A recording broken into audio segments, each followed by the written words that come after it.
It's ironic to think that we spend the first half of our lives trying desperately to fit in, to be like everyone else, a cog in the giant machine that is our society. Then we grow up and we realize we need to spend the second half of our lives trying to get noticed, trying to be different, trying to stand out from the crowd, to gain recognition for who we are.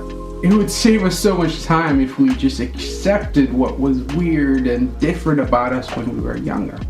And it was no different for me. I wasn't always Wacko Jacko. That's a moniker I earned when I learned to embrace my weird. So let's go back in time. I grew up in the foothills of the Himalayas in a little town called Mussoorie, where I attended an international boarding school with over 50 different nationalities. Now, just like any classic Hollywood high school, we had all kinds of cliques in our school. There was the jazz club, there was the Korean gaming gang, and the nerds, and of course the cool kids.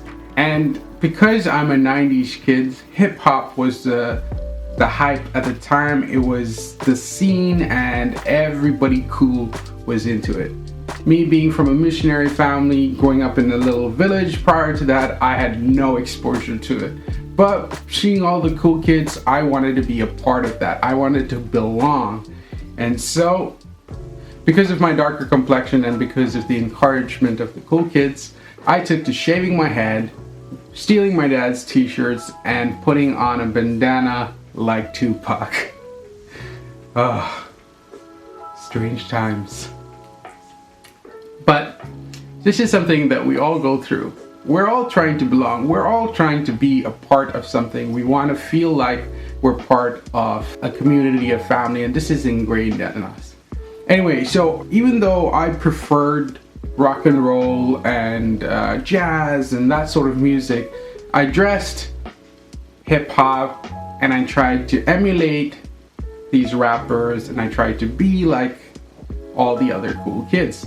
And this continued all the way till 10th grade, when I finally got an opportunity to go on exchange to Australia. Now, because this was a tiny school, it was a bit of a bubble. And so leaving it meant that I was out of this little world that I had been living in. Exposure to the big world showed me one major fact, that I could continue to pretend to be somebody I wasn't. I could continue to try and live up to other people's expectations and never meet them, or I could choose to do what I was passionate about. And so from that day on, I made the decision that I would not do things just to please other people. That if I wanted to go anywhere in life, I had to embrace both my strengths and my flaws. Embrace what was weird about me and run with it.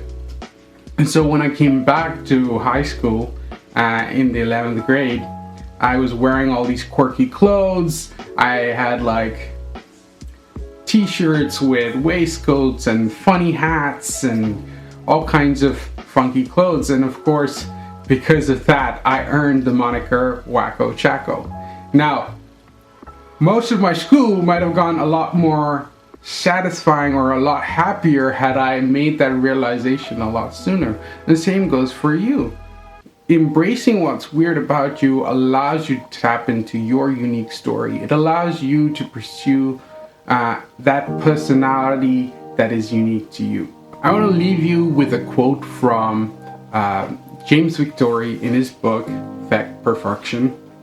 He says, "The things that make you weird as a kid are the source of your character and creative powers.